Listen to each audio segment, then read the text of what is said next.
Welcome to the 2% Club, where we talk all things work, wealth, and wellness, with the founders, funders, and forward thinkers rewriting old playbooks with intention. I'm your host, Rachel Hirsch, venture investor, wellness operator, and founder of Wellness Growth Ventures. Each week, we dive into bold conversations about scaling companies, building wealth, investing wisely, and staying mostly sane while doing it.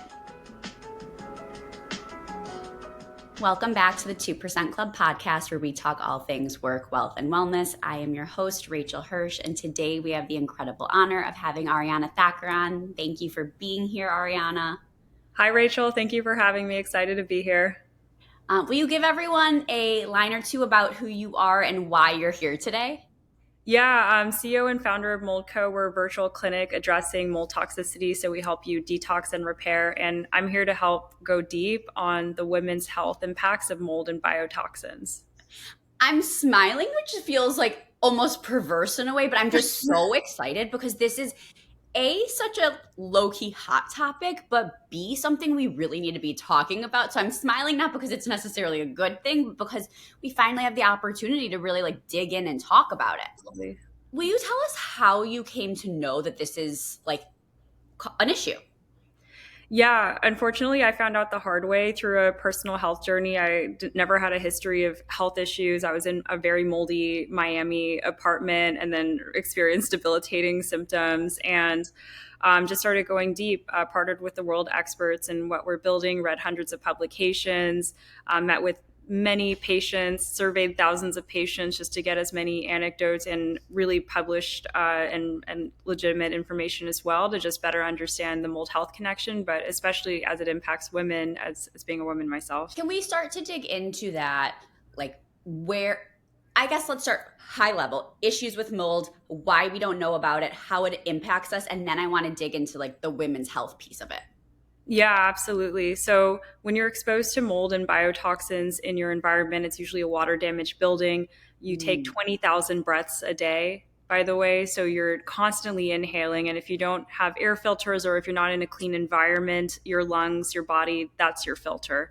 So what ends up happening is that these microbial invaders, they invade your castle, your body, and that crosses the first line of defense. That's your innate immune system. And from that, your innate immune system goes haywire, and that leads to a state of chronic inflammation. I think everyone's familiar with inflammation. You might have heard of inflammaging, and that ends up being a body-wide, system-wide response to these microbial critters in your environment that you're inhaling on a daily basis. Crazy. So what could that look like if you were inhaling mold for just, a semi-healthy average American? Yeah, the most common symptoms that show up are brain fog, fatigue.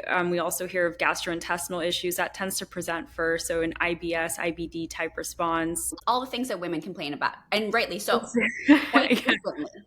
Yeah, exactly. Hair loss is really common, weight gain, and we'll go deep in the women-specific symptoms that we see. In fact, it's a 3-to-1 women to men ratio in terms of who we've seen as patients impacted by mold and biotoxins.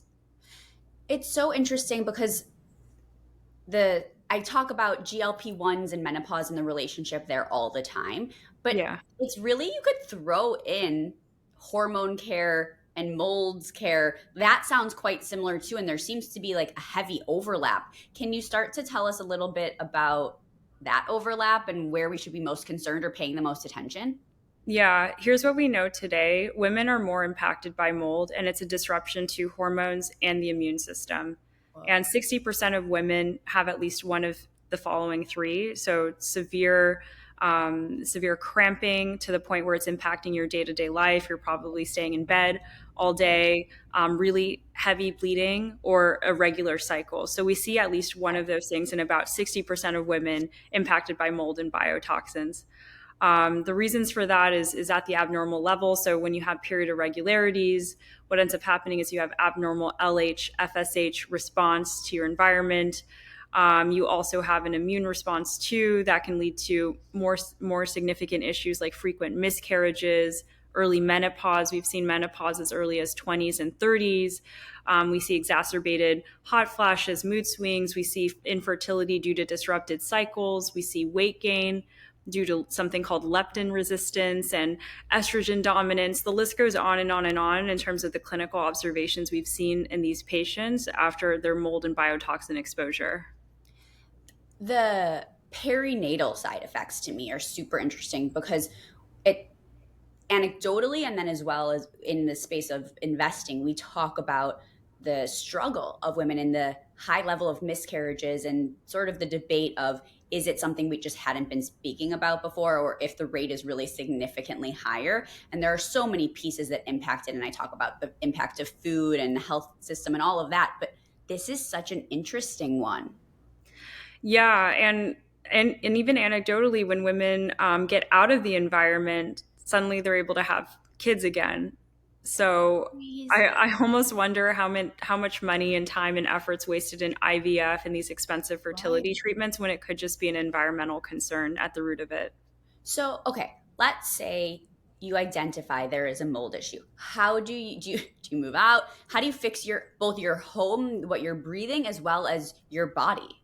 Yeah, and renters have more options than buyers. So I'll break it Oh, down for you. cool. As a renter, what you can do is work with your landlord. If they're amicable, you typically send in a cure notice or a request to repair what's going on in your unit.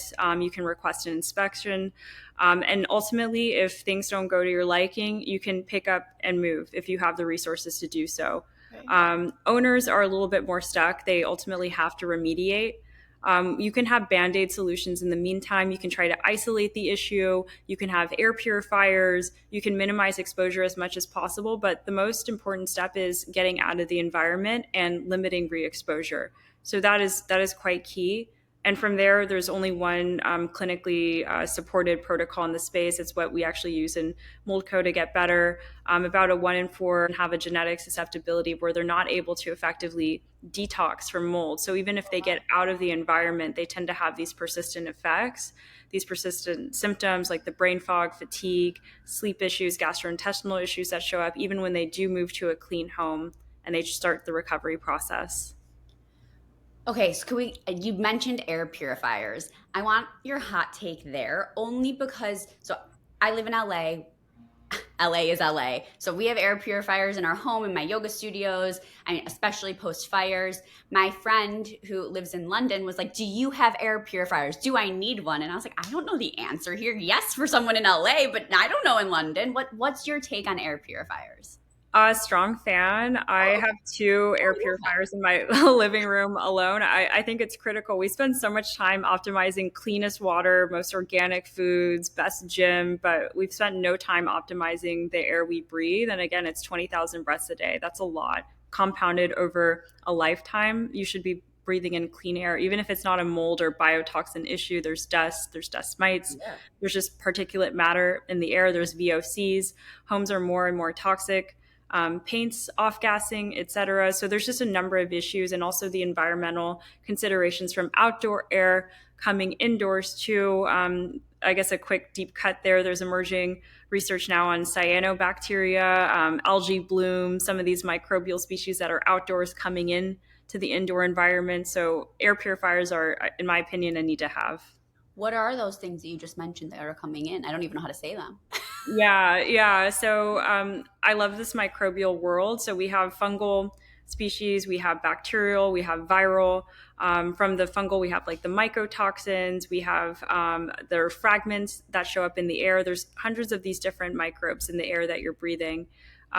In the outdoor environment, there's often these bacterial, let's call them critters, that show up. And this shows up from nearby lakes or sewer plants or sewer gas or still water. It's so there's just a lot of these microbes outside in the air, and that can come indoors too. So even if you don't have an indoor exposure, which is fairly common, around 50% of homes have mold, dampness, water damage that can cause mold. So it's a pretty frequent issue. And 85% of commercial buildings, so if it's not in your home, it could be in your office, have had historic water damage and 45% ongoing water damage. So Yeah. chances are you're getting exposed. Just given that data, I would have an air purifier in the home for sure. What else should we be doing? And you can go like organic food, favorite water filter, whatever. Like, give us the best routine you 10 out of 10 recommend. Yeah, the lifestyle guidance we give our patients is something called a low amylose diet. And what we see is rapid weight loss on this diet, lowering of the inflammatory markers. So this is the diet we recommend. And what that is avoiding starchy foods. So think bananas and potatoes. And we also recommend a gluten-free diet. A lot of these patients tend to have elevated, it's called anti-gliadin antibodies, where they're reactive to gluten. And that tends to be a new situation for patients after their exposure. They weren't sensitive to gluten, now they're sensitive. So that's from a diet standpoint. From an exercise standpoint, several of these patients have to say goodbye to the prior way that they were living. Like they're getting winded walking upstairs, whereas before maybe they were doing HIIT camps and boot camps, and it's so it's prioritizing movement now over such a rigorous workout routine. And the last thing is the omega-3 supplements. So we typically recommend high dose omega-3s, usually up to 30 days, because there is a risk of bleeding if you have a high dose for a prolonged period of time. But this really helps with the inflammation and the immune response that we're seeing with mold and biotoxins. So it's those three: the low amylose diet, promoting movement, whatever you can do, and also high dose omega-3s to help you acclimate.